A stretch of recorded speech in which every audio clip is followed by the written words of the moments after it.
This is a production by One and All Media. For more, head to oneandall.media. Baal, Ishtar, and Molech. They are the gods who have returned to destroy the West. The movement continues to expand and to celebrate the turning of men away from women and the turning of women away from men. And June, throughout the West, in our modern world, celebrates Ishtar, whether it knows it or not. Her festivals, her evil practices, sexual immorality, and gender confusion. Today with Jeff Vines, pastor, apologist, and Bible teacher.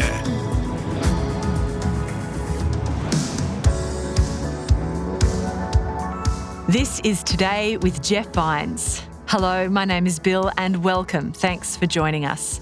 Today we've got more in the series Under the Influence, a series about culture and society being under the influence of evil. Pastor Jeff is reading from various chapters in the Bible, but he's mostly referring to Ephesians chapter 6. The whole series really all goes together.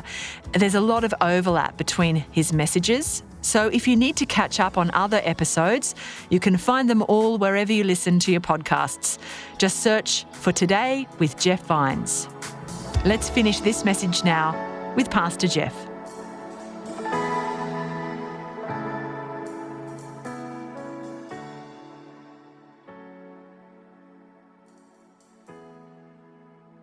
Baal, Ishtar, and Molech. They are the gods who have returned to destroy the West. But Ishtar is the god or goddess that ushers in the end. Now, I want you to stay with me here.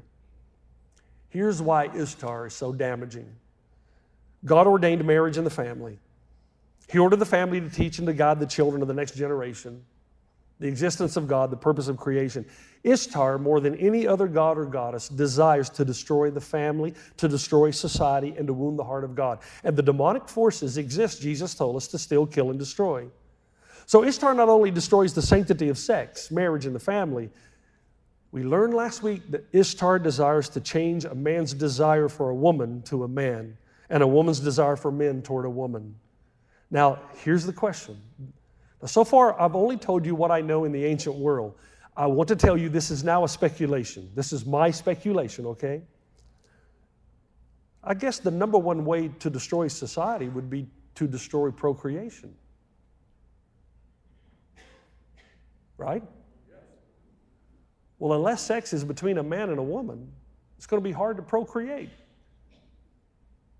And I think one of the temptations, one of the avenues through which Ishtar works to ultimately destroy humanity is to celebrate the methods that break down what is sacred. Remember what we said, what gets celebrated gets repeated. And now think about this. Here we go. Now think about this. In the ancient Middle East, Ishtar was especially known as the goddess of parades and processions. The descriptions of ancient processions include words like licentious, bawdy, unbridled, and lewd. So if the goddess returns to the Western world, she would return with her parades and celebrations. And I'm telling you that today, all around the world, millions are walking in the footsteps of the ancient priests and becoming her servants. Ishtar's power, under her power, women would take on the roles of men, and then they would become lovers of women, lesbians. Now, I haven't talked about the female side of this very often, but I need to just for a moment before I take you home, okay? Lesbians made up a large part of Ishtar parades as they do modern pride parades. But what's quite amazing is the fact that the most basic modern representation of lesbianism is that of two crosses topped with two large circles intertwined with each other. Two symbols of the female joined together. Now, where did that come from? Well, the Swedish botanist Carl Linnaeus in the 18th century used it to represent female flowers. He took the symbol from the Greeks, who used it to represent metal copper, which was associated with the planet Venus. The planet was associated with the goddess Venus. Venus was the incarnation of Aphrodite and Ishtar. So the sign that represents lesbianism today, on purpose or not, I don't know. Remember what we said? You don't have to do it on purpose. If the gods or goddesses return, these things will return, incidentally or on purpose. But the sign that represents lesbianism today goes all the way back to Ishtar. Two Venuses, two goddesses, two Ishtars intertwined together. In fact, the great poet Sappho, who had significant influence in the 7th century BC, the modern revival of lesbianism takes inspiration from the Greek poet Sappho. Now, I'm just quoting to you from the lesbian movement. So this is not conjecture, this is just their words. Sappho led a theos, or it's called a theaso, which is a type of community for young women. Sappho, the influential Greek poet, said that she had a sexual attraction to her students, and that the patron deity protecting Sappho's community was the goddess Aphrodite, the Greek incarnation of Ishtar. Sappho actually worshiped the goddess and wrote about being intimately acquainted with her. And in Sappho's poems, we learn heaps. In one of those poems is a prayer to Ishtar in which Sappho pleads with the goddess, who she calls, by the way, the terrible enchantress, to alter the affections of women toward her, away from men toward her. What's really interesting is Sappho was born on a Greek island called Lesbos. From that word comes our word lesbian. Lesbos, Sappho, Aphrodite, Ishtar. And you just keep going. There's so much I had to leave out, but if you think of the colors purple, violet, and lavender fill the poetry of Sappho, which is why it was incorporated into the flag, the pride flag. In fact, in 1999, another symbol for lesbianism arose that has become primary symbol today. It's a symbol of an axe with two blades, a double-edged axe or a labrys. Now, how does this represent lesbianism? Because in the days of the Roman Empire, the double-edged axe was associated with a mythological warrior or warriors known as the Amazons. And the Amazons were all women warriors. The axe symbolized women's independence from men while taking on the nature and place of men. And the reason that's important is because the gay pride movement today sees themselves as heirs to the ancient Amazons. And then there's the whole thing of Tammuz. That's a Hebrew word. Tammuz or Tammuz, there's different ways to pronounce it. Tammuz is the month of June on the Gregorian calendar. The name of Ishtar's lover is also Tammuz. Ishtar's lover, Tammuz, separated from her in a very dramatic event, and as a result, her lover, Tammuz, was sent into the lower regions where he could mourn his loss. But a major part of the story speaks of the sorrow and anger of Ishtar because of her loss. Now, strangely enough, in the ancient world, the month of June became a time when Ishtar was most celebrated and worshiped. Every June in the ancient world, for 29 days, the goddess was celebrated. It was the month of her unfulfilled longings, her unanswered passions, her denied desires. So for her worshipers, June was the month in which she was adored, celebrated, and worshiped and admired. June was to Ishtar and her followers what December is to modern Christians. Think about December, the whole month. I mean, we celebrate Christmas December 25th, but the whole month is what? Office parties, parades, feasts, celebrations. So the month of June in the ancient world to Ishtar for 29 days focused on the goddess. So if Ishtar was to come back into the West, her signs and symbols would also follow her. Now, pay attention. I find it more than coincidence that Stonewall happened in late June. Pride parades permeate the Western world in the month of June. Gay Pride Month is June. The month that separated Tammuz from Ishtar is the month that separates male and female, June. The movement continues to expand and to celebrate the turning of men away from women and the turning of women away from men. And June, throughout the West, in our modern world, celebrates Ishtar, whether it knows it or not. Her festivals, her evil practices, sexual immorality, and gender confusion. And if the goddess Ishtar were to return, would she not lay claim to the month of June? And is that exactly what she's done? And her celebrations now are actually forced upon her and upon us in the public. In the ancient world, folks, before the Jesus movement, for 29 days, the Middle Eastern calendar was especially given to the possession of the goddess, her lover, and her mythology. So you had riots and festivals and parades and processions for 29 days in June. And then there's the flag. The rainbow flag designed by Gilbert Baker, an openly gay man and drag queen. It was first flown, you guessed it, June 25, 1978. The original flag had 8 colors, okay? each representing one of 8 elements in the movement. Pink represented sex. Red represented life. Orange, healing. Yellow, light and sun. Green, nature. Turquoise, magic. Indigo, serenity. And violet, spirit. Now, there have been so many people try to research how all of these fit together, and quite frankly, they just don't. The only unifying theme of this haphazardness is Ishtar. Was it done on purpose? I don't know. Pink, sex. Ishtar was the goddess of sex.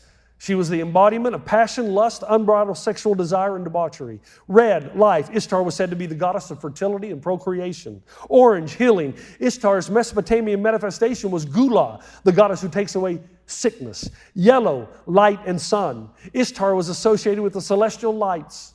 The morning and evening star would carry her name, Venus. And the moon was her father. But the sun was inextricably bound to Ishtar. She was said to be the sun's twin sister, which is why we find a sun disk at her side in many of her carved images. Green, nature. Ishtar was the embodiment of nature. She brought fruitfulness to the earth with thunder, rains, and storms. Turquoise, magic. Ishtar was always casting spells and enchantments to turn a man's desire from a woman's and a woman's from a man. Indigo, serenity. You say, how can a goddess who's described as the storm, like you said last week, also be described by indigo, serenity? Well, that's the thing about the foreign modern mythological gods. They are myriad of contradictions. However, it was said that people came to the altars of Ishtar and actually would pray an old Babylonian hymn that went like this: "At your glance, serenity comes into my being." Violet, spirit. Ishtar is the spirit, wouldn't you say? But of what kind? And the answer is demonic. But perhaps the most compelling of all is the fact that an ancient Elamite inscription gives us Ishtar's, which I've held off until now, full name. Do you know what Ishtar's full name is? Menzat Ishtar, Rainbow Ishtar. What's the message I'm trying to get across? I'm trying to say that at Stonewall, the ancient goddesses forced open the door into America. But stay with me. Let me end this and set us up for next week. At Stonewall, ancient doors were open. There were 3 landmark cases in America. And I spent so much time trying to research these cases and all the events, and I was going to do a whole series on this. Let's just speak them out and you can do your own homework. The first landmark case, 2003, Lawrence versus Texas. The Supreme Court legalized homosexuality. Then that same year legalized same-sex marriage. By the way, the decision came, guess what month? June 26, 2003, which was the exact day the Stonewall uprising was sealed and its warrant was issued and the legal authorization was given to set everything in motion. I mean, are the gods really that organized? Yes. Yes, they are. The second landmark case, the United States versus Windsor, 2013. This is the ruling that overturned the Defense of Marriage Act. And it led to the federal government recognizing same-sex marriages performed in states where it had previously been legalized. When do you think that ruling happened? Would you like to guess? June 26, 2013. The month of Tammuz, the month of Ishtar, the month of Stonewall, the month the Supreme Court legalized same-sex marriage. Not civil union, but same-sex marriage, redefining marriage. It was 10 years to the exact date that the Supreme Court legalized homosexuality in 2003. Both those rulings opened the door for the normalization and establishment of homosexuality and lesbianism. And they occurred on the same date Stonewall was sealed. Now here's the third door. The Supreme Court case, Obergefell versus Hodges. This was a historic ruling. It struck down the historical, biblical, age-old definition of marriage between a woman and a man, and it legalized same-sex marriage across America. Would you like to guess when that took place? June 26, 2015. Again, Jonathan Codd writes, it is hard for the modern mind to fathom the idea that the political, cultural, and judicial events of modern times could be determined by an ancient mystery from the Middle East. But the exact convergence of all these events and factors is stunning. On the night that the biblical definition and ordination of biblical marriage was struck down in America, the same night, do you know what happened? A sign appeared all across America. It was on the Empire State Building. It lit up the waters of Niagara Falls. It lit up the iconic castle at Disney World. And most remarkably, it lit up the building from which America was governed, the White House. Do you think the demonic forces are pleased that the last bastion of Judeo-Christian values defeated? Don't you find it interesting that you can't put a cross in public, but you can put a rainbow flag? You can't put a cross, the Bible, the Ten Commandments in many public places, but the rainbow and the rainbow flag can be enshrined in the public square. You can manifest it on public property, municipal halls, government buildings. And now in some places it's even appearing on police cars. It's flown outside of American embassies all around the world. It's displayed in commercial buildings, athletic fields, corporate headquarters. But you can't put the cross up. What do? Pray. You and I do have power. And we're going to talk about that next week. How does that power, and how do we release that power without losing the position that we really have as citizens of the kingdom of heaven, going after people who are far from God? Well, let me tell you 3 things quickly.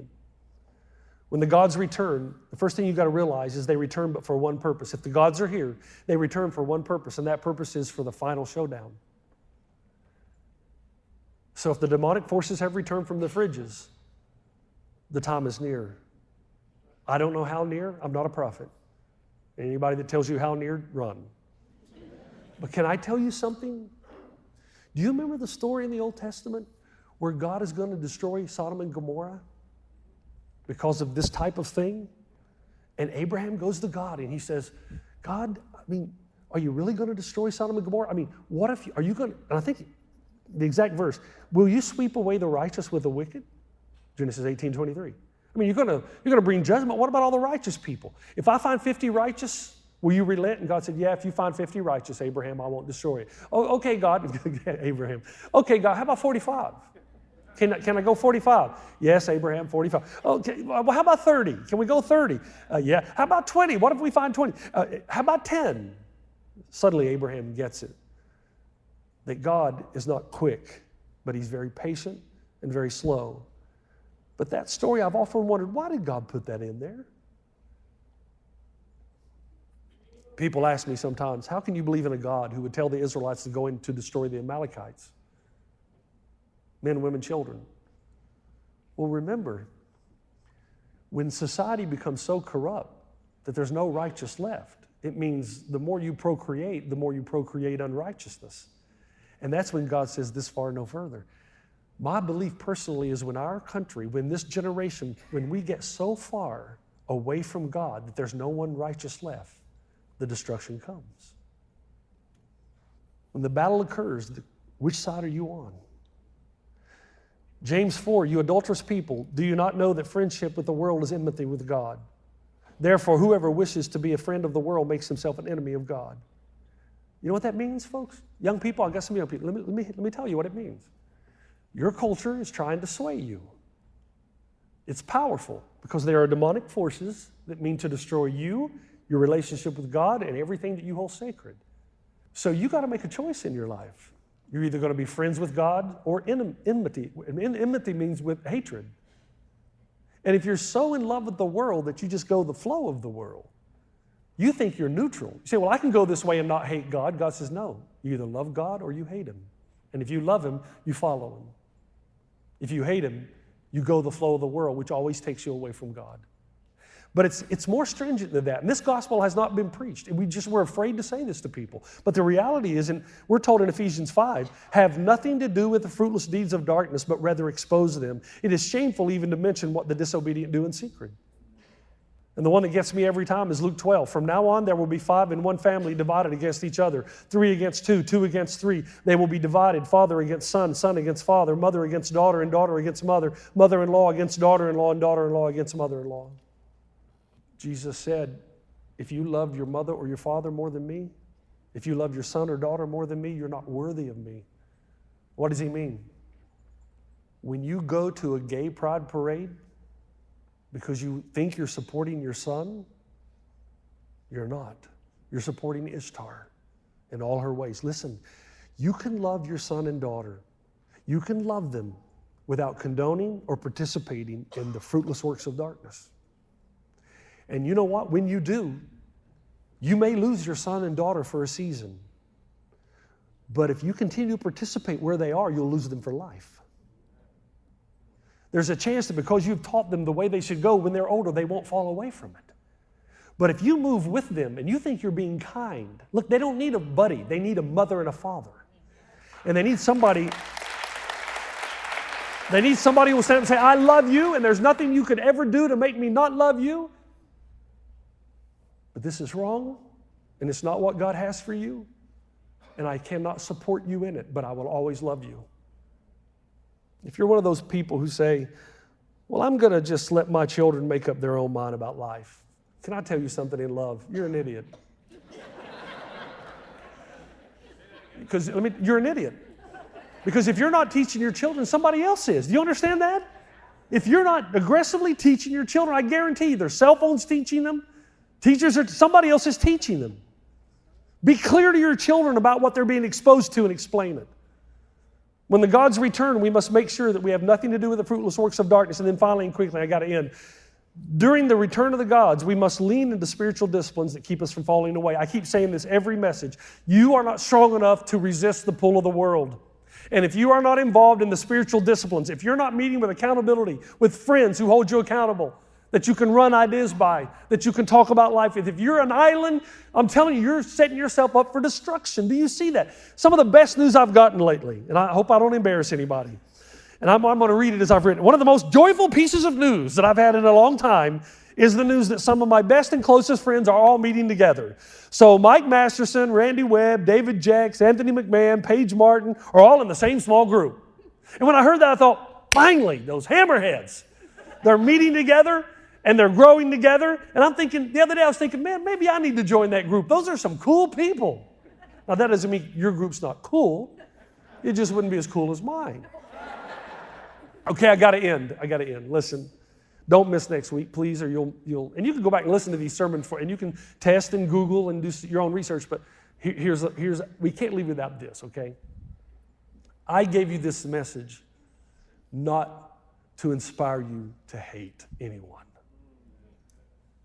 Oh man, these are our sons and daughters. I'm not trying to get you, look at those. I don't want you to look at a pride parade with hate. I want you to look at it with compassion and know that the demonic forces have returned. And there are people who have genuine hurts and needs, and there's genuine confusion because of a culture and a world that's trying to rob them of their joy. Don't hate them. Don't spew vitriolic language at them. Stand for what is right, but do it with compassion. Help me.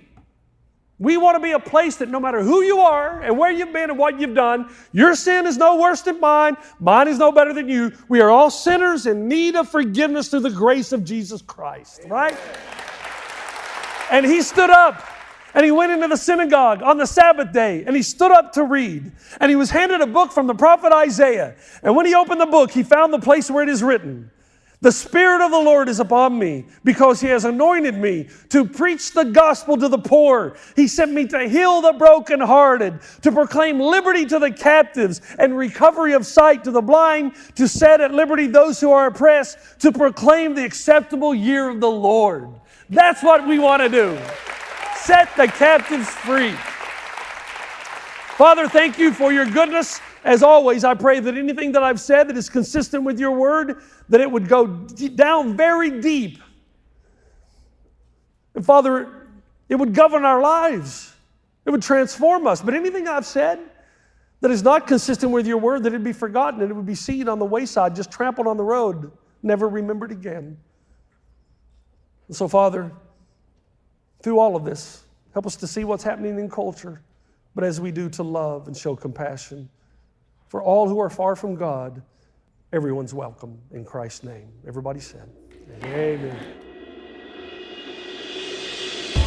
You've been listening to Today with Jeff Vines. Next time, we'll bring you a new message from Pastor Jeff. You can listen to more messages like this. Just search for Today with Jeff Vines wherever you get your podcasts. You make me wanna dance and sing with every single breath I breathe. I will break this